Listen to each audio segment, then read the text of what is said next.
Mari kita berdoa. Bapa di sorga, di pagi hari ini kami berkumpul untuk memuji dan memuliakan nama-Mu. Terima kasih Bapa atas penjagaan dan penyertaan-Mu kepada kami semua sepanjang malam hingga pagi hari ini. Terima kasih Tuhan atas segala berkat rahmat Kau yang telah Kau berikan bagi kami semua, khususnya di tahun 2023. Ajarkanlah kami ya Bapa untuk selalu mengucap syukur padamu untuk setiap pemberian-Mu. Bapa, sebentar lagi kami akan mendengar firman-Mu.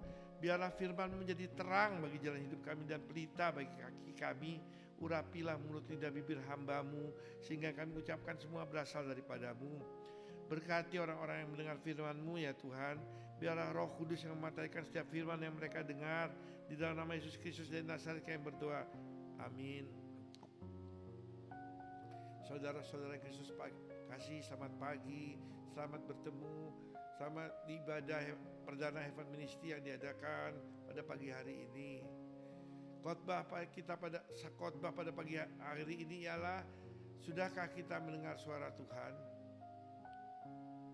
Saudara-saudara Kristus kasihi, biasanya di akhir tahun 2023 kemarin banyak orang buat resolusi dalam hidupnya. Apa yang dituliskan dalam resolusi tersebut ialah harapan agar dapat terjadi di tahun 2024. Resolusi yang kita buat biasanya berkenaan dengan kehidupan sehari-hari. Ada yang buat resolusi agar di tahun mendatang karirnya meningkat, pangkatnya meningkat, mendapat proyek yang lebih besar, mendapat tender-tender yang lebih besar. Ada yang buat resolusi semoga di tahun mendatang usahanya bisa bertambah lancar, bisa membeli mobil, rumah, menikah dan sebagainya. Biasanya resolusi yang dibuat ditujukan untuk kehidupan yang lebih baik. Tentunya yang dimaksud kehidupan duniawi atau kehidupan untuk menyenangkan jasmani. Jarang sekali dalam resolusi akhir tahun yang dibuat orang mengatakan, tahun depan saya akan mencari Tuhan dengan segenap hati. Tahun depan saya akan menyediakan waktu lebih banyak untuk Tuhan. Tahun depan saya akan menyediakan lebih banyak berdoa, pujian penyembahan dan membaca firman-Nya. Saudaraku, tidak ada salahnya kita menginginkan kehidupan yang lebih baik dari kehidupan kita sebelumnya. Tuhan sendiri ingin agar anak-anaknya dapat berhasil dan hidup berkemenangan.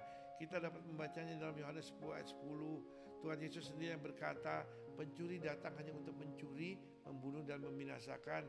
Aku datang supaya mereka mempunyai hidup dan mempunyainya dalam segala kelimpahan. Alkitab kemudian melanjutkan, Tuhan bukanlah Tuhan yang berdusta. Ia tidak pernah menipu kita.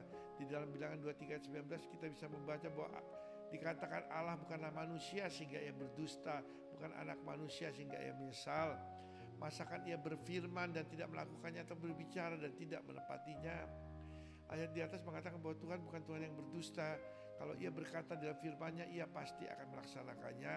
Kalau Tuhan berkata Tuhan ingin kita punya hidup yang berkelimpahan, pastilah ia sungguh-sungguh ingin agar kita dapat punya hidup yang berkelimpahan.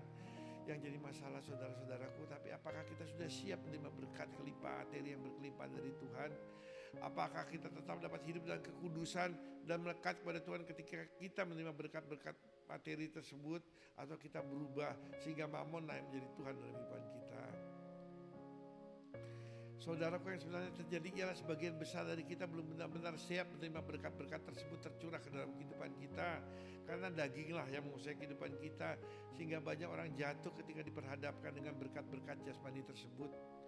Sering kita mendengar ada orang yang masih muda sudah terkenal, tapi akhirnya malah bunuh diri. Ada orang yang dikasih jabatan tinggi, tetapi akhirnya malah masuk penjara karena korupsi. Ada orang yang diberikan kekayaan yang berlimpah, tapi pakai kekayaannya untuk seks bebas, judi, narkoba dan sebagainya. Hal-hal seperti di atas yang tidak dikehendaki Tuhan terjadi dalam kehidupan kita. Seperti ada tertulis, apa gunanya kita memperoleh seluruh dunia tapi kehilangan nyawa kita. Markus 8 ayat 36. Untuk itulah sebelum Yesus meninggalkan dunia, sebelum Yesus pergi ke sorga, Yesus berkata bahwa ia akan memberikan kepada kita seorang penolong. Tasya baca Yohanes 14 ayat 16. Yohanes 14 ayat 16. Aku akan minta kepada Bapa, dan ia akan memberikan kepadamu seorang penolong yang lain, supaya ia menyertai kamu selama-lamanya. Bahasa Yunani dari seorang penolong yang lain itu ya Parakletos, yang artinya seorang penghibur. Tuhan memberikan penghibur kepada kita. Mengapa Roh Kudus diberikan kepada kita? Sebab Yesus tidak ingin kita menjadi seorang yatim piatu.